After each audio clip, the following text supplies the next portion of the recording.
how you choose your friend? I mean, how you can be close to a person? Usually, how long does it take for you to get close to someone? That's tough. I think it definitely varies per person. Like, I'm not sure if that depends on introvert and extrovert, but personally, I think I'm a very private person in terms of how I feel. So I can act very bubbly or I can act very friendly, but I won't necessarily like share how I actually feel or like. So I think it takes a while for me to open up personally. Yang tadi Ronald bilang tidak harus selalu introvert itu pendiam. Pendiam betul. Dia sebenarnya nggak pendiam. Dia juga suka berdebat dengan di tim debat kan aktif sekolah, di itu ya, tim debat sekolah ya. Terus dia juga bisa bubbly tadi dia bilang, jadi bisa rame juga. Tapi kalau untuk yang private, yang hal-hal yang pribadi dia simpan sendiri. Itu yang introvertnya.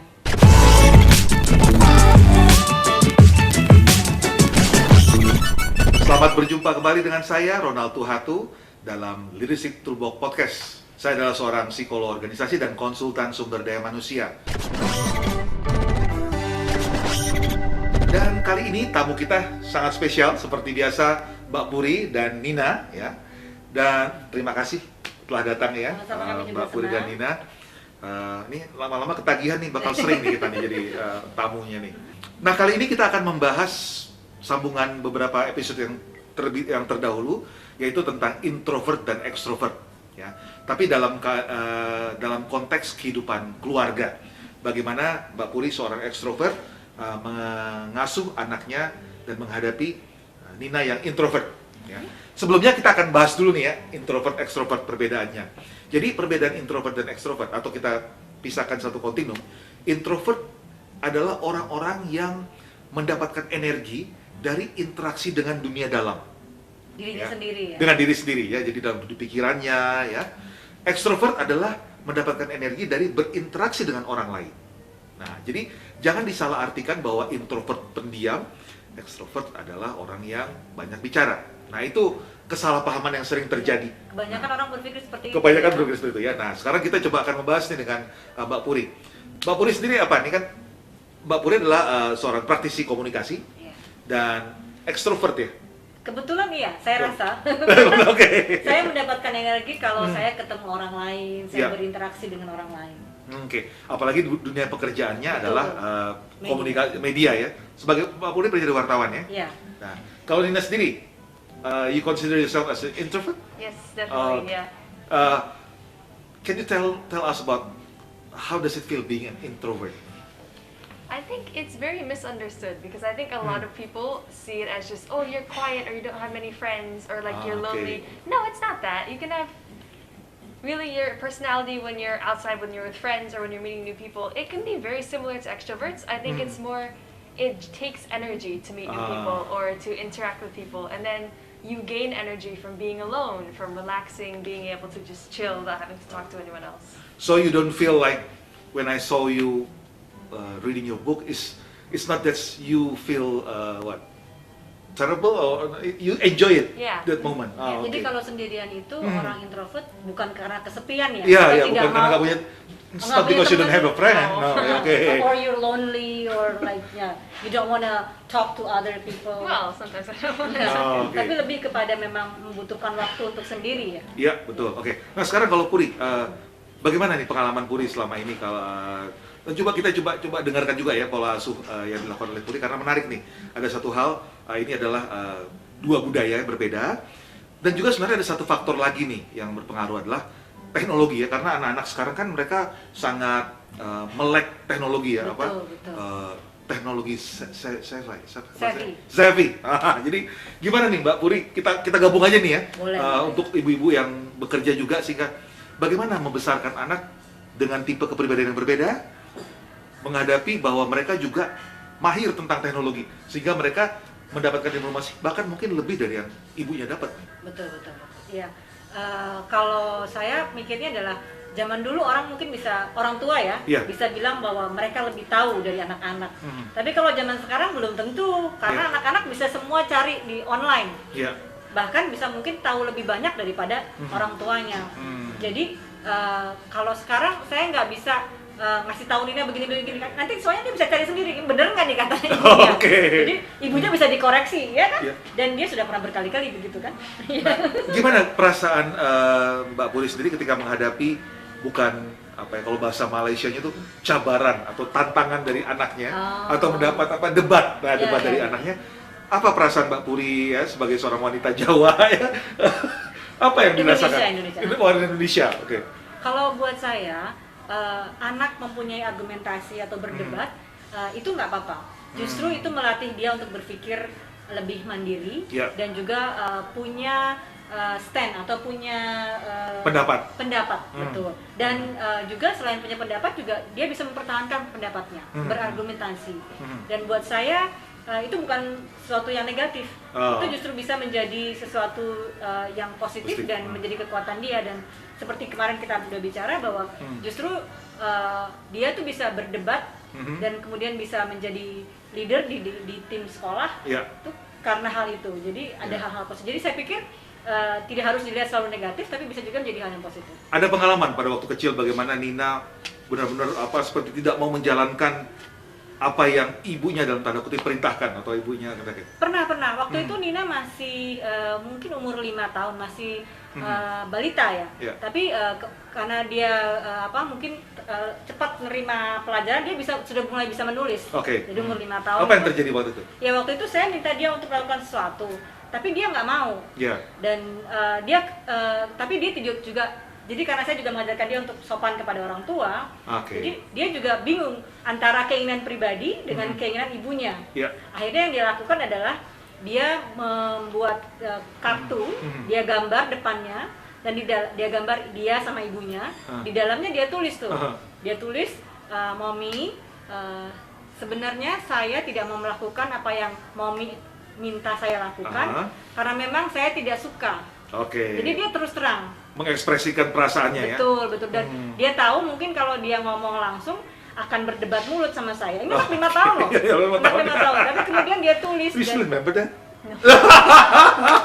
Saya masih punya kartunya. Nanti lain kali saya bawa. Itu bukti. Tapi kalau buat saya itu adalah bukti bahwa dia sebagai anak punya jalan, punya cara dan punya jalan untuk mengungkapkan apa yang dia yakini dan dia rasakan. Dan itu penting karena sebagai orang dewasa nantinya dia harus punya keyakinan itu. Itu juga bagian dari penerimaan dirinya, bahwa kadang-kadang bahkan sebagai anak dia punya pendirian atau keinginan yang berbeda dengan orang tuanya, and it's okay. Nina, how do you feel being an introvert? You have a mommy who's an extrovert. Gimana nih rasanya? Gimana deh? Apa rasanya? I think it can get a little clashing. I think so, especially with work, because with school I have a lot of work usually, right? So when I work, I kind of need to be very focused, as in I don't like to be distracted, which I know can help because then you can relax, you can take a break. But I don't like. So that. when you work, you like very focused, Yeah, I like to just be able to. But focus internally. I mean, But then sometimes she'll come in and she'll be like, "Hey, let's have a hug." I'm like, "No, just stop." Ini tantangannya online learning kan, di rumah kan, jadi dia sekolah di rumah. Nah saya senang-senang aja dong, saya bisa bekerja juga di rumah. Tapi kan ada dia, kadang-kadang saya datang, can I help you? Memberikan moral support. How do you feel about that? I just need to work, man. Ketahuan deh. Did you give feedback to your mom? Mom, I need to be alone.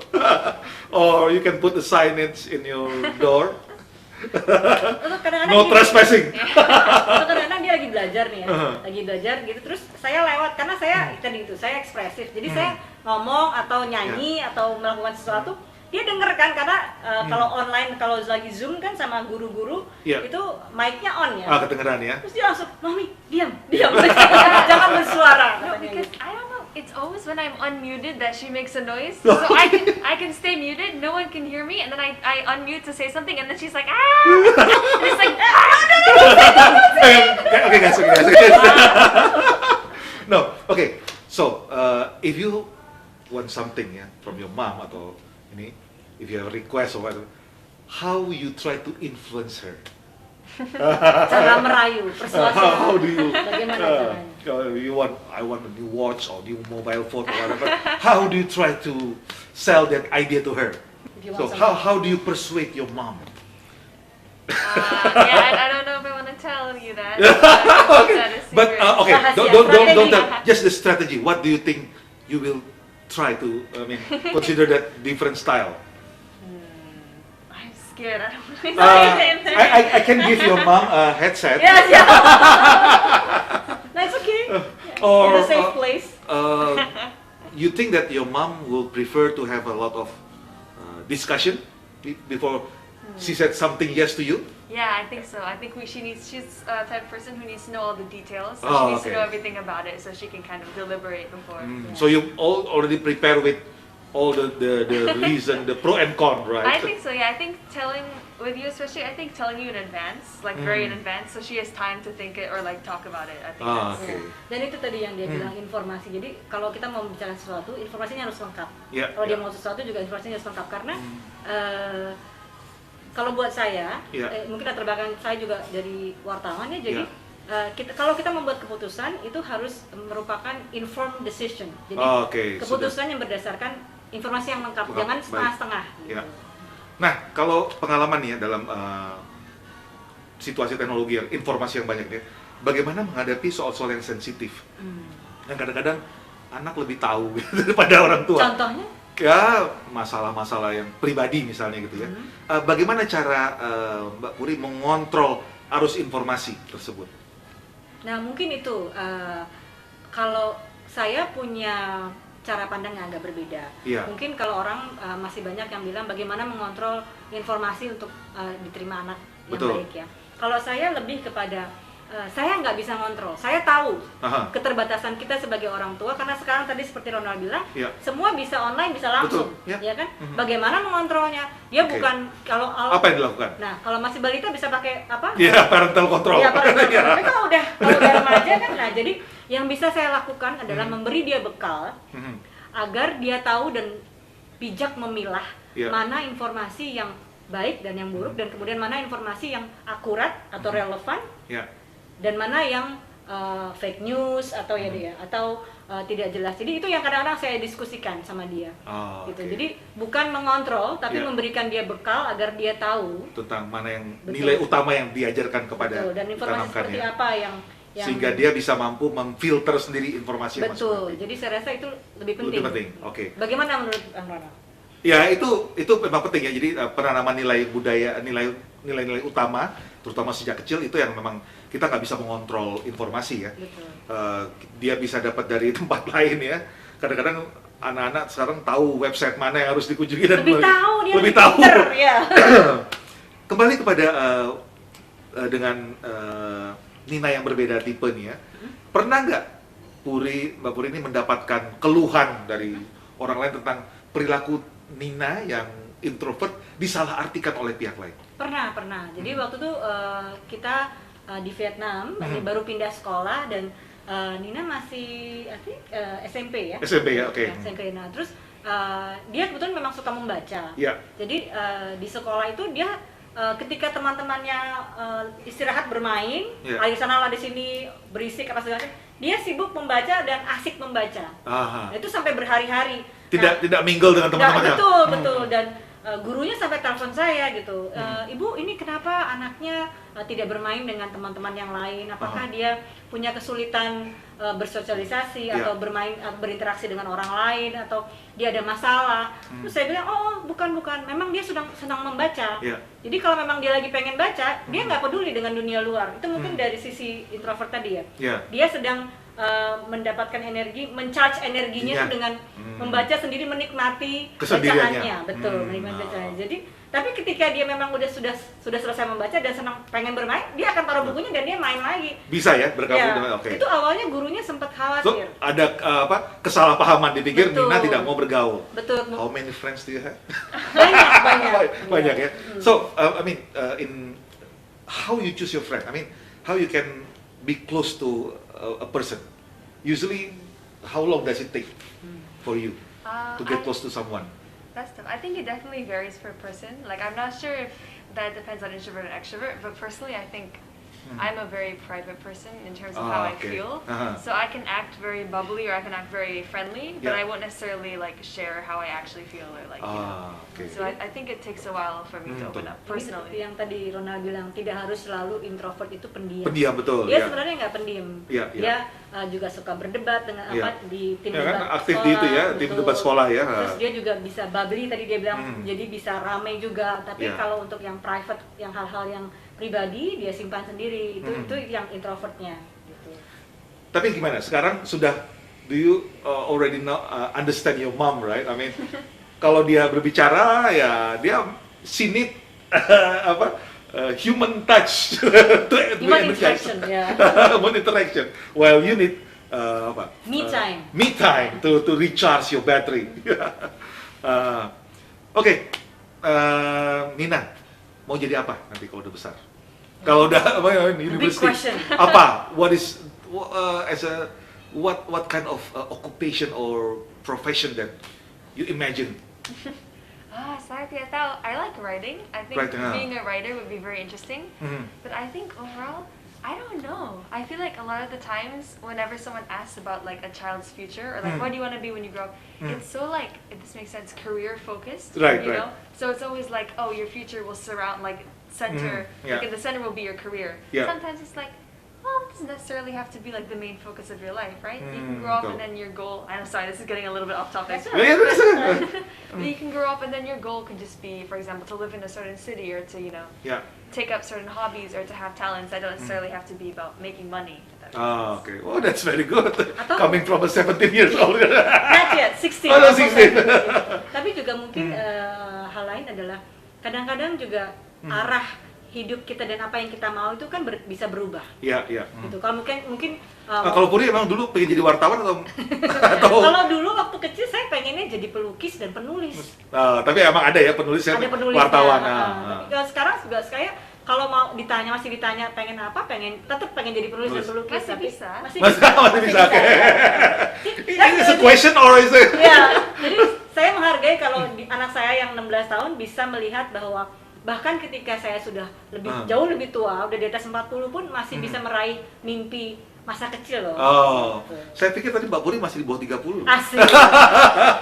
Alhamdulillah. Ya, jadi kembali ke pola asuh ya dengan gaya yang berbeda tersebut. Bagaimana Mbak Puri semakin punya tips nggak kalau menghadapi Nina? Apa maksudnya bisa tahu nggak ini cuaca lagi mendung atau ini lagi panas nih? Udah mulai memahami seperti itu? Perlahan, karena gini. Tapi juga kadang-kadang kita juga berbeda pendapat dan berkonflik juga ya. Kadang-kadang tadi dia bilang juga kadang-kadang kelas atau berargumentasi gitu ya. Tapi buat saya yang terpenting adalah kita saling jujur. Ya, saling jujur. Oke. Jadi very good point ya. Jadi saling memahami ya. Untuk bisa saling memahami, sebelumnya adalah kita harus saling jujur sehingga bisa komunikasi yang terbuka dan jujur. Dan juga yang penting itu adalah tadi itu salah satunya kalau jujur itu saya bilang sama dia, misalnya kita berantem, terus saya nggak ngerti, saya akan bilang, Nina, kalau mami salah, saya minta maaf. Karena saya belum pernah jadi orang tua sebenarnya sebelumnya. Jadi saya masih jujur ya, Mbak. Ini pengalaman pertama jadi orang tua. Jadi saya juga belajar jadi orang tua. Saya juga tahu kamu juga sebenarnya belum pernah jadi anak. Jadi saya juga tahu kamu juga belajar bagaimana menjadi anak. Jadi kita sama-sama belajar. Jadi dengan begitu nggak saling menyalahkan, nggak saling. Tapi kalau ada perbedaan kita berusaha memberi melihat perspektif orang lain. Seperti Nina bilang, kalau di dalam MUN juga kan kita berusaha melihat perspektif dari negara-negara lain.